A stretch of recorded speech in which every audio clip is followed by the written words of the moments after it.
Richard Baxter, 1615-1691, 1 aos Coríntios 12:12. Porque assim como o corpo é um, e tem muitos membros, e todos os membros, sendo muitos, formam um só corpo, assim também é Cristo. É um caso lamentável com a pobre igreja aflita de Cristo, que quase todos os membros clamam contra a divisão, e ainda assim a causam e aumentam, enquanto falam contra ela. E que todos clamam unidade, e ainda assim muito poucos fazem algo que seja muito considerável para promovê-la. Mas multidões estão destruindo a unidade, enquanto a recomendam, e aqueles poucos que curariam e fechariam as feridas não são capazes, pelas razões mais claras e pedidos mais importunos, de segurar as mãos dos outros, de se oporem a ela, e obter licença do resto para fazer aquele trabalho, que eles mesmos não farão enquanto o exaltam. Você pensaria que esta seria mais a descrição de um pandemônio do que de um cristão: incendiar tudo, e furiosamente xingar tudo que o apagaria, e ao mesmo tempo xingar tanto os incendiários, e clamar por concórdia e contra a divisão, e chamar outros homens de tudo o que é nada, por fazerem o que eles mesmos fazem, e não serão persuadidos. Mas para a desonra injuriosa do próprio cristianismo, é assim com milhões de cristãos professos. O pecado e a vergonha são tornados tão públicos que nenhuma caridade pode desculpá-los, e nenhuma mudança pode cobri-los da observação reprovadora daqueles que estão de fora. Infelizmente, nossas chamas sobem tão alto que turcos, judeus e pagãos ficam olhando para elas e perguntam: qual é o problema que esses cristãos tão irreconciliavelmente preocupam uns aos outros? Precisamos de alguma prova quando sentimos a dor, quando vemos o sangue, quando ouvimos o barulho dos injuriadores em casa e vemos as risadas desdenhosas daqueles no exterior, quando quase toda a cristandade está em pé de guerra, quando as igrejas são tantos nomes e divididas em tantas frações odiosas, e tantos volumes voam para o exterior, contendo as reprovações e condenações uns dos outros? E, o que é o suficiente para quebrar um coração honesto pensar ou falar, que tudo isso continuou por tanto tempo, e eles não são tão sábios quanto os apaixonados ou os bêbados, que com o tempo voltarão a si, e que isso continuou apesar dos maiores meios usados para a cura. A mediação não prevalece, os esforços pacificadores quase nada fizeram. Não, o pecado obtém vantagem em termos de reputação, e a divisão é considerada uma obra de zelo, e os próprios ministros são os principais líderes dela. Sim, e ministros de partes eminentes e piedade. E a própria piedade é fingida, que é o veneno da piedade.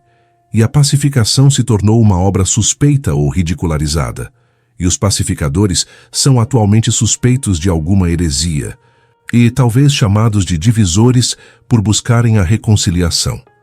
Fiquei com o coração dolorido de tristeza outro dia ao ler a narrativa dos esforços de um homem, o Sr. John Dewey, para curar as próprias igrejas protestantes e pensar que tanto esforço seria necessário para fazer com que até mesmo os líderes dos rebanhos cristãos estivessem dispostos a cessar um pecado tão odioso e sair de uma miséria tão longa e dolorosa.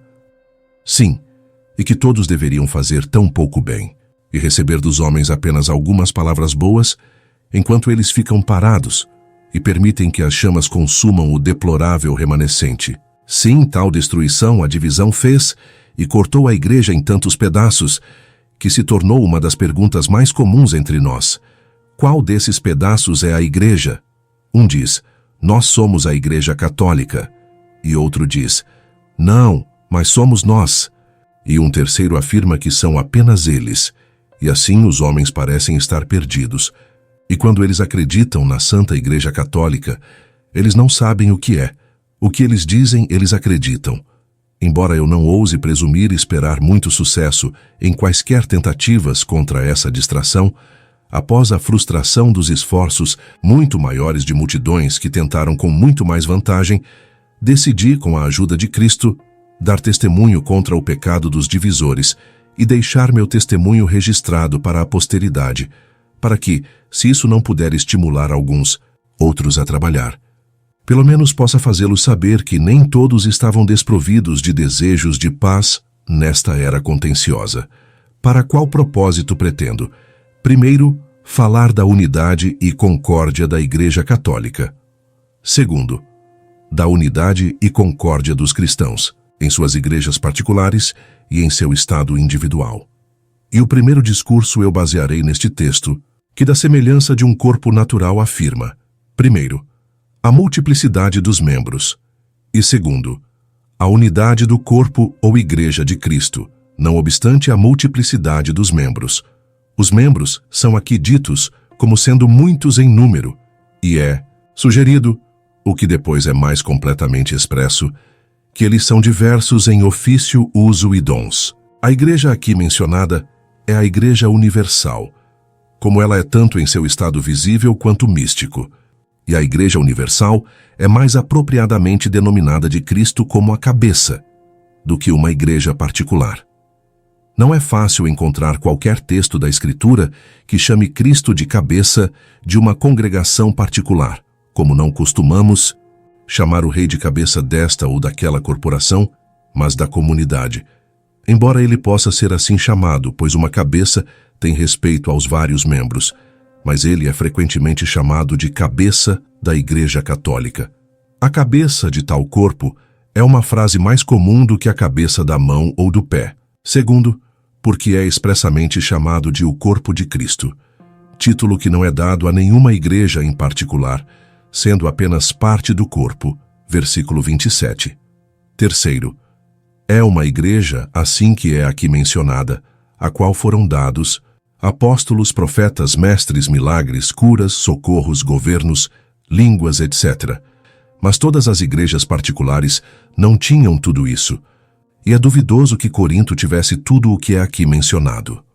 Quarto, é aquela igreja na qual todos são batizados, judeus e gentios, escravos e livres, mas isso é somente na Igreja Universal. Sentido do texto então reside nesta doutrina. A Igreja Universal, sendo o corpo de Cristo, é apenas uma, e todos os verdadeiros cristãos são os membros dos quais ela consiste. Aqui estão duas proposições. Primeiro, que a Igreja Católica é apenas uma. Segundo, que todos os cristãos são membros dela, mesmo todos os que pelo único Espírito são batizados nela. Ambas são tão claras no texto que se os homens não fossem perversos ou muito cegos, seria supérfluo dizer mais alguma coisa para prová-las. E, portanto, não vou incomodá-lo desnecessariamente com a resposta a tais objeções que não incomodam a Igreja, que são obtidas da diferença entre a Igreja judaica e a Igreja gentia, ou estritamente católica, ou entre os chamados, os verdadeiros membros, e os eleitos não chamados, ou entre a Igreja militante e triunfante. E quanto à segunda proposição, que a Igreja Católica consiste de todos os cristãos como seus membros, é claro neste texto, e muitos outros. É tudo o que de coração diz Jesus é o Senhor, versículo 3. E todos os que são batizados por um Espírito no corpo, versículo 13. E tudo o que Paulo escreveu, e tais como eles. E ainda assim, alguns deles eram culpados de divisão ou cisma em si, e muitos erros e crimes pelos quais Paulo em geral os repreende. Os Gálatas eram membros desta igreja, Gálatas 3, 26 a 29. Por todos os seus conceitos e erros legais, e por tudo o que eles trataram Paulo como um inimigo, por lhes dizer a verdade. Esta igreja consiste de todos os que têm o um Espírito, uma fé, um batismo, um Deus e Pai de todos, e de todos os que aprenderam a Cristo, a ponto de despir o velho homem, e serem renovados no espírito de suas mentes, e se revestirem do novo homem, que segundo Deus é criado em verdadeira justiça e santidade. Efésios 4, 4 a 6, 20 a 24. Esta igreja consiste de todos aqueles de quem Cristo é um Salvador, e que estão sujeitos a Cristo, e por quem Ele se entregou para os santificar, purificando-os pela lavagem da água, pela palavra. Efésios 5, 23 a 26. Ela contém todos aqueles a quem Paulo escreveu, Romanos 12, 4, 5, embora diferindo entre si quanto à censura uns dos outros. Ela contém em si todos os que serão salvos, Atos 2:47. Essas coisas estão além de toda disputa justa. Quando digo que todos os cristãos são membros da Igreja Católica, devo dizer-lhe ainda que os homens são chamados cristãos, seja porque são verdadeira e sinceramente discípulos de Cristo, ou porque parecem ser assim por sua profissão. Os primeiros são os cristãos que são justificados e santificados, e estes constituem o corpo místico de Cristo, ou a Igreja, como invisível. Os professores deste cristianismo interior verdadeiro constituem a Igreja como visível aos homens. Em poucas palavras, todo homem que crê de coração em Deus Pai, Filho e Espírito Santo, por uma fé que opera pelo amor, é um verdadeiro cristão. Ou todo aquele que toma Deus como seu único Deus, que é seu Criador, Senhor, governante e felicidade, e Jesus Cristo como seu único Redentor, isto é, Deus e homem, que cumpriu toda a justiça e se entregou à morte na cruz em sacrifício por nossos pecados, e nos comprou e prometeu perdão, graça e vida eterna. E ressuscitou dos mortos, ascendeu ao céu, onde é Senhor da Igreja, e intercessor junto ao Pai, cujas leis devemos obedecer, e que virá novamente finalmente para ressuscitar e julgar o mundo, os justos para a vida eterna, e o resto para o castigo eterno, e que toma o Espírito Santo como seu santificador, e crê que as Escrituras dadas por sua inspiração e seladas por sua obra são a palavra certa de Deus. Este homem é um verdadeiro cristão e um membro da Igreja Católica, o que será manifestado quando ele aderir a uma vida santa, sóbria e justa, usando todos os meios e deveres conhecidos, especialmente o batismo primeiro, a ceia do Senhor depois, oração, confissão, louvor, meditação e ouvir a palavra de Deus com um desejo de saber mais, para que sua obediência seja completa, vivendo sob os ministros de Cristo e na comunhão dos santos, negando a si mesmo, mortificando a carne e o mundo, vivendo em caridade e justiça para com o homem. Aquele que faz isso é um verdadeiro cristão e será salvo, e, portanto, um membro da Igreja Católica como invisível. E aquele que professa tudo isso, professa a si mesmo um verdadeiro cristão, e se não anular essa profissão, é um membro da Igreja Católica como visível. Essas coisas são claras e em dias melhores foram consideradas suficientes. Aquele que tem tudo o que está contido, exceto no antigo credo, na oração do Senhor e nos 10 mandamentos, com o batismo e a ceia do Senhor, em sua cabeça, coração e vida, é certamente um membro da Igreja Católica. Em uma palavra, não é mais difícil saber quem é um membro desta igreja do que saber quem é um cristão. Diga-me o que é o cristianismo, e eu logo lhe direi como um membro da igreja pode ser conhecido. Mas porque isso contribuirá tanto para o esclarecimento deste assunto, quanto para o próprio texto, mostrarei a vocês em que aspectos os membros da igreja são diversos, e em seguida, em que aspectos eles são todos um, ou em que aspectos eles são unidos. A diversidade da igreja, e como o texto diz, os membros são muitos numericamente, então eles são diversos em seus aspectos.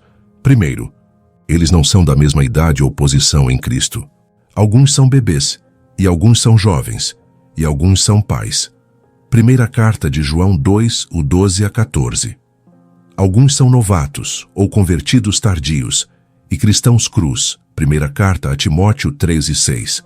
E alguns são de mais longa data, que suportaram o fardo e o calor do dia. Mateus 20, 12. Segundo, os membros não são todos do mesmo grau de força. Alguns são de pequeno entendimento, que alcançam pouco mais do que os princípios da santa doutrina e precisam ser alimentados com leite, sendo inábeis na palavra da justiça. Sim, eles precisam ser ensinados os próprios princípios novamente, não como estando sem um conhecimento salvador deles, pois todos são ensinados por Deus, e essas leis e princípios estão escritos em seus corações. Mas para que possam ter um conhecimento mais claro, mais distinto e prático deles, que tem apenas uma apreensão mais obscura, geral e menos eficaz. E alguns, sendo adultos, são indo para alimento mais forte, isto é, mais difícil de digerir.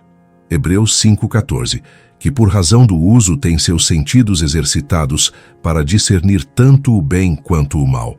Alguns têm fé e outras graças, mas como um grão de mostarda, e alguns são desenvolvidos para uma força maior.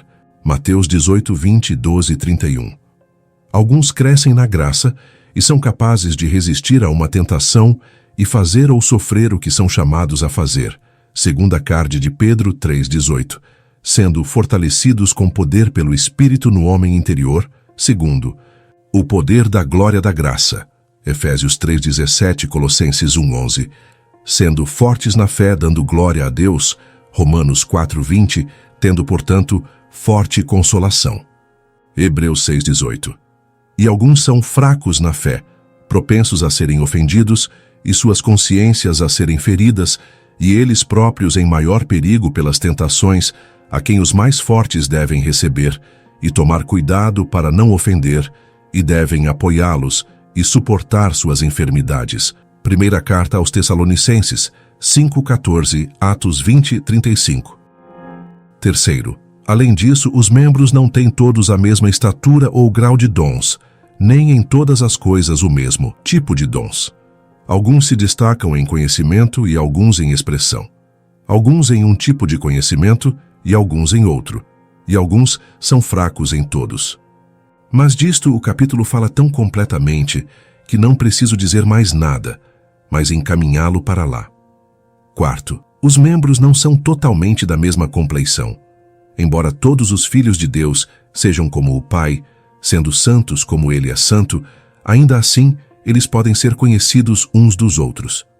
Alguns são naturalmente mais brandos, e alguns mais apaixonados, alguns de temperamento mais frio e calmo, e alguns tão quentes que parecem mais zelosos em tudo o que dizem ou fazem, alguns de apreensões mais ordenadas e exatas, e alguns de mais confusos, alguns de entendimento rápido e alguns embotados. Os membros não têm todos o mesmo grau de saúde espiritual.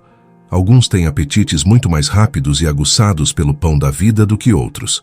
Alguns são forçados a lutar com seus corações retrógrados antes que possam ir para deveres secretos, ou se apegar a eles e antes que possam engolir o alimento de suas almas.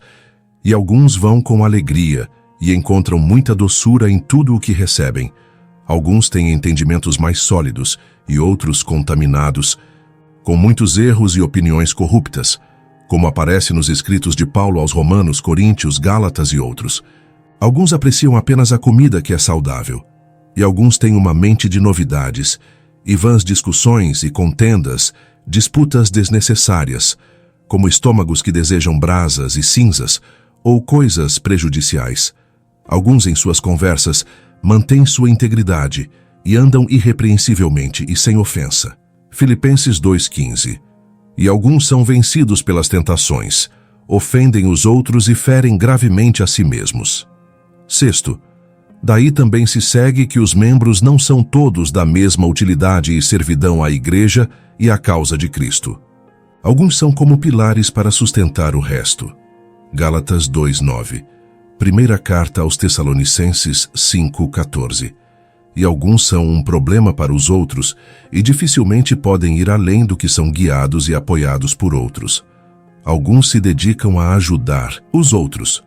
E alguns são como os doentes que não conseguem ajudar a si mesmos, mas perturbam a casa com suas queixas e necessidades, que exigem grande e contínua assistência. Alguns são adequados para serem professores de outros e para serem pastores do rebanho, e guiar o povo do Senhor no caminho da vida, e dar às crianças seu alimento na estação, dividindo corretamente a palavra da verdade. Que alguns ainda estão aprendendo e nunca chegam a muito conhecimento da verdade, e não prestam grande serviço a Deus em suas gerações. Sim, muitos cansam seus professores e irmãos por sua perversidade e infrutífera, e muitos causam muito mal à Igreja, ao Evangelho e ao mundo por seus erros ofensivos. Sim, muitos provam ser espinhos em nossos lados, e por algum erro em seus entendimentos, acariciados e usados pelo grande remanescente de orgulho, presunção, paixão e carnalidade, são graves aflitos da Igreja de Cristo e causas de dissensão, um dizendo que sou de Paulo, e outro que sou de Apolo, e outro que sou de Cristo, como se Cristo estivesse dividido ou então apropriado a eles, e Paulo ou Apolo tivessem sido seus salvadores. Primeira carta aos Coríntios 3, 1 a 5. Alguns vivem de modo que a igreja tem muito benefício por suas vidas e muita perda por suas mortes. E alguns são tão perturbadores dela, por suas fraquezas e enfermidades corruptas, que sua morte é um pouco fácil para os lugares onde viveram. E ainda assim, todos esses podem ser verdadeiramente piedosos e membros vivos da Igreja Universal. Sétimo, além disso, os membros não são todos iguais em relação ao ofício. Alguns são nomeados para serem pastores, mestres, presbíteros, supervisores, para serem mordomos dos mistérios de Deus e para alimentar o rebanho, tomando cuidado de todos eles, como estando sobre eles no Senhor, como seus governantes em coisas espirituais. E alguns são o rebanho, ordenados a aprender deles, a tê-los em honra e altamente estimá-los por causa de sua obra e a obedecer-lhes. Primeira carta aos Tessalonicenses 5:12, Hebreus 13:17. Neste capítulo Paulo diz: se todo o corpo fosse olho, onde estaria o ouvido? Se o todo fosse ouvido, onde estaria o olfato? São todos apóstolos? São todos profetas? São todos mestres? Primeira carta aos Coríntios 12, 17 e 29. Assim como há diversidade de dons, também há diversidade de ofícios, pois Deus projetou os homens para usarem os dons que têm em tal ordem e maneira que possam edificar a igreja. Todo o corpo não são os laços ou nervos e ligamentos, pelos quais as partes são unidas. Efésios 4:16. Todos não são pastores e mestres, dados para o aperfeiçoamento dos santos, para a obra do ministério e para a edificação do corpo de Cristo. Efésios 4:11 e 13. Para concluir de toda essa imparidade, seguir-se-á que os membros não terão um grau igual de glória, por não terem uma preparação e capacidade iguais. Todos não estão no seio de Abraão como Lázaro estava. Sentar-se à direita e à esquerda de Cristo em seu reino não será a sorte de todos, mas daqueles a quem o Pai o der. Mateus 20:23. Todos não devem sentar-se em tronos, em plena igualdade com os apóstolos. Lucas 20:30. Há dos primeiros por tempo de entrada, que serão os últimos em dignidade, e dos últimos que serão os primeiros. Mateus 19:30, 20:16.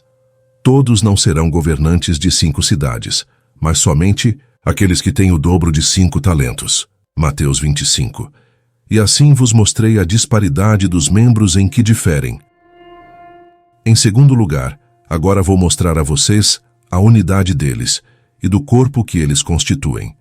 Os membros da Igreja Católica estão unidos em todos estes seguintes aspectos. Primeiro, eles têm todos um Deus, a fonte de seu ser e felicidade, e estão todos relacionados a Ele como filhos de um Pai, reconciliados com eles e adotando-os em Jesus Cristo. João 1:12. Todos vós sois filhos de Deus pela fé em Cristo Jesus. Gálatas 3:26. Há um só Deus e Pai de todos. Segundo, os membros da Igreja têm todos uma cabeça, o Redentor, Salvador, Mediador Jesus Cristo. Efésios 4:5. Assim como a comunidade é denominada a partir da unidade do poder soberano que a encabeça, assim a Igreja é, portanto, principalmente denominada uma de Cristo, que é a cabeça, o soberano e o centro dela. E, portanto, é chamada frequentemente de seu corpo, e ele de cabeça dela. Ele é o fundamento, e a Igreja é o edifício que é erguido sobre ele, e outro fundamento ninguém pode pôr. Primeira carta aos Coríntios 3:11 e 12. Da cabeça todo o corpo, bem ajustado e ligado pelo auxílio de todas as juntas, segundo a justa operação da medida de cada parte, faz o crescimento do corpo para a edificação de si mesmo em amor. Efésios 4:16. Todos, portanto, são membros da Igreja Católica que são membros de Cristo. Ele é a principal pedra angular que está posta em Sião, eleita e preciosa, e quem nele crê não será confundido. Para ele, chegando-nos a pedra viva, também nós, como pedras vivas, somos edificados, casa espiritual. Assim como este um morreu por todos, e primeira carta aos Coríntios 5:14, Porque todos estavam mortos, assim pela justiça deste, o dom gratuito vem sobre todos para a justificação de vida. E pela obediência deste muitos serão feitos justos. Romanos 5, 18, 19. E por um só Jesus Cristo reinaremos em vida. Romanos 5, 17. Nele, a igreja de judeus e gentios é feita uma. Efésios 2, 14 e 15. Todos nós estamos desposados com este único marido. E primeira carta aos Coríntios 11, 2. De modo que somos todos um em Cristo Jesus. Gálatas 3, 28. E para nós há um só Deus, o Pai, de quem são todas as coisas, e nós, nele, e um só Senhor Jesus Cristo, pelo qual são todas as coisas e nós nele. Primeira carta aos Coríntios 8, 6. Terceiro, toda a Igreja Católica, estritamente tomada como compreendendo apenas os membros vivos, tem apenas um Espírito Santo habitando nelas, iluminando, santificando e guiando-as, e são animadas, por, assim dizer, por este único Espírito. Por este único Espírito, todos nós fomos batizados em um corpo, e a todos nós foi dado beber de um Espírito. Primeira carta aos Coríntios 12, 13.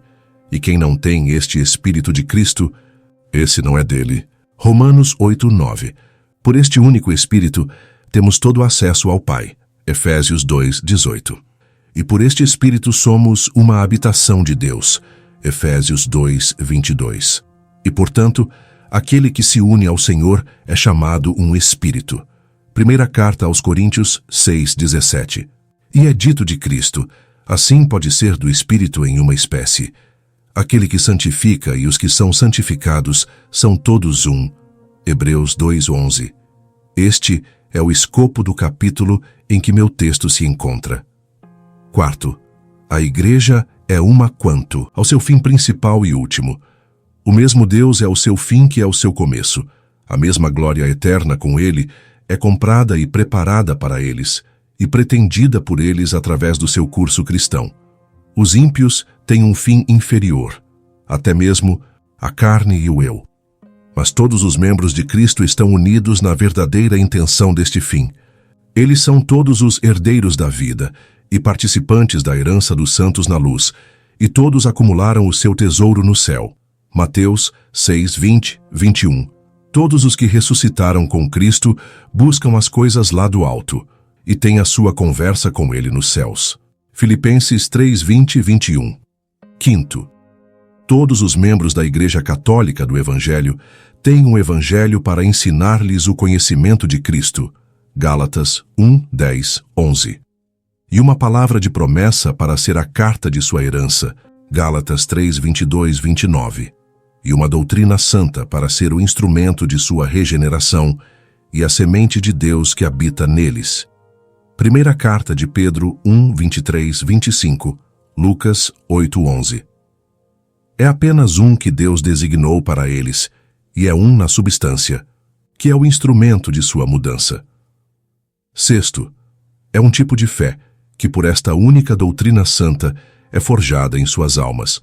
Embora os graus sejam vários, ainda assim, todos creem nos mesmos pontos essenciais de fé, com uma crença da mesma natureza. Há uma fé, Efésios 4, 5, e em todos esses fundamentos, a Igreja é de uma só mente. Primeira carta aos Coríntios 15, 2, 4. Embora em coisas menores, haja uma diversidade extremamente grande. Sétimo, há uma nova disposição ou natureza santa forjada pelo Espírito de Deus em cada membro da Igreja Católica. Isso é chamado de santidade, e a nova criatura, e a natureza divina e a imagem de Deus. Primeira carta de Pedro 1,16. O que é nascido do Espírito é Espírito. Segunda carta aos Coríntios 5,17.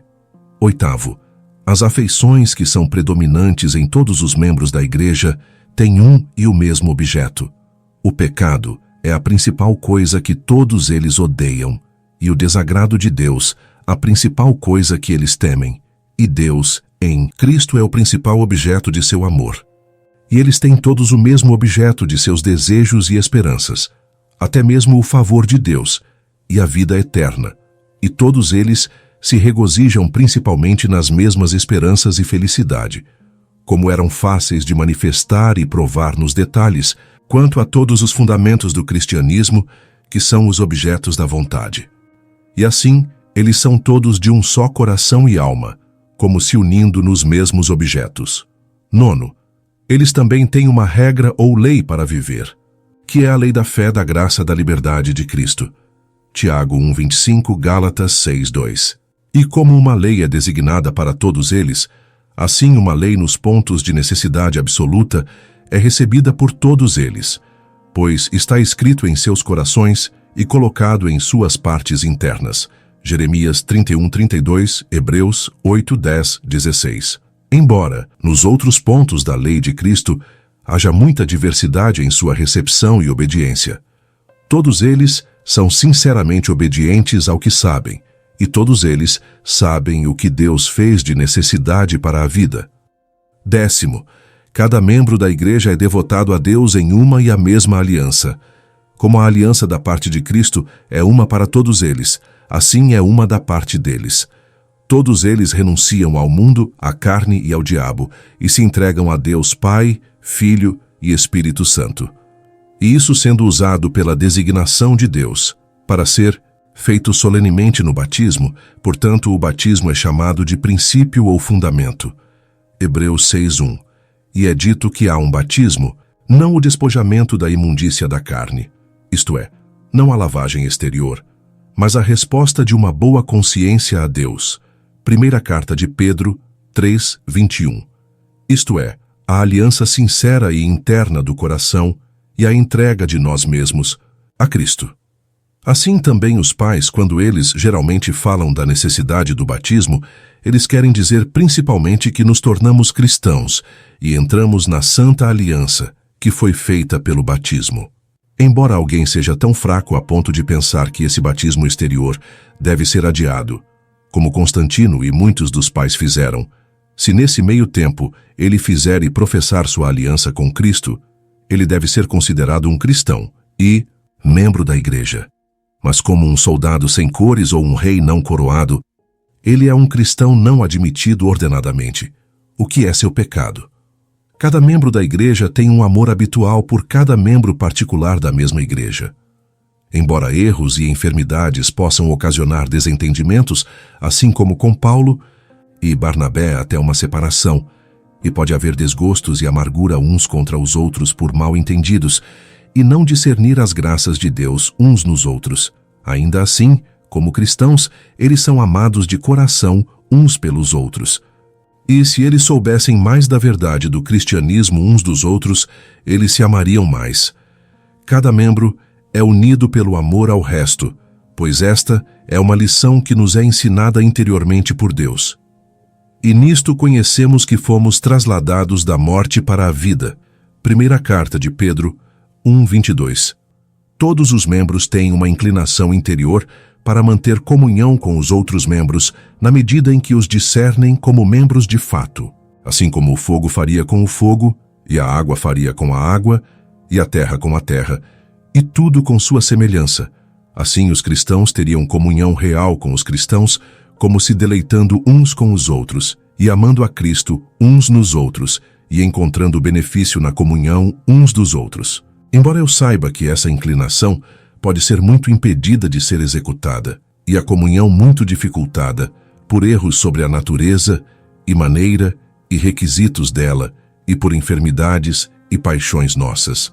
Os irmãos podem se desentender, mas há naturalmente neles um amor fraternal, e quando o erro ou a paixão acabar, eles se reunirão novamente. Atos 9:32, 33, 2:42, 44, Hebreus 10:25.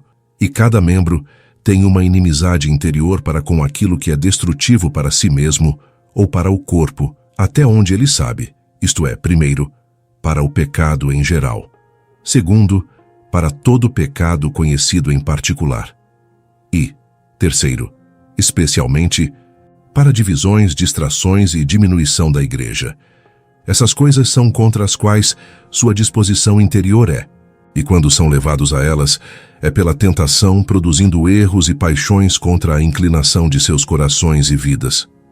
Eles abominam aquilo que é destrutivo para o corpo como tal, por fim. Todos eles, no final de sua carreira, obterão a mesma coroa de glória, e verão e desfrutarão do mesmo Deus bendito e Redentor glorificado, e serão membros da mesma Jerusalém celestial, e serão empregados eternamente no mesmo amor santo e alegria e louvor, e glorificarão e agradarão ao Senhor em tudo, e estarão unidos perfeitamente nele. João 17, 21, 23, 24. Porque dele e por ele e para ele são todas as coisas. A ele seja a glória para todo o sempre. Amém. Romanos 11, 36. E assim eu mostrei a vocês em 20 detalhes a unidade dos santos. Eu imploro a vocês, portanto, pobres irritadiças, almas briguentas, deem a outros permissão para viver na mesma casa com vocês. Não rejeitem seus irmãos e digam que eles são bastardos, porque eles diferem um pouco de vocês em compleição, idade, força, saúde, estatura, ou qualquer um dos pontos em que eu lhes disse um pouco antes que os membros da igreja geralmente diferem. Não se mostrem tão ignorantes ou perversos a ponto de fazer uma maravilha disso, que Deus seja o Pai, tanto de crianças, quanto de homens em idade, de fracos e fortes, e que os doentes e sãos devam estar em sua família. Tal crueldade convém ao peito de um cristão, a ponto de desejar que Deus expulse todos os seus filhos de sua família, que são fracos e doentes? Não faça disso uma questão de maravilha, que a casa de Deus tenha tantos cômodos, e não pense que é uma reprovação para ela, que a cozinha ou a casa de carvão sejam uma parte da casa. Não se surpreenda com isso como algo estranho, que todo o corpo não é uma mão ou olho, e que algumas partes têm menos honra e formosura do que o resto. Deus lhe disse tão clara e completamente sobre esses assuntos, e ainda assim você não entende, mas permanece tão perverso. Eu oro para que daqui em diante se lembre melhor de que a Igreja Universal é uma, consistindo de todos os verdadeiros cristãos como membros.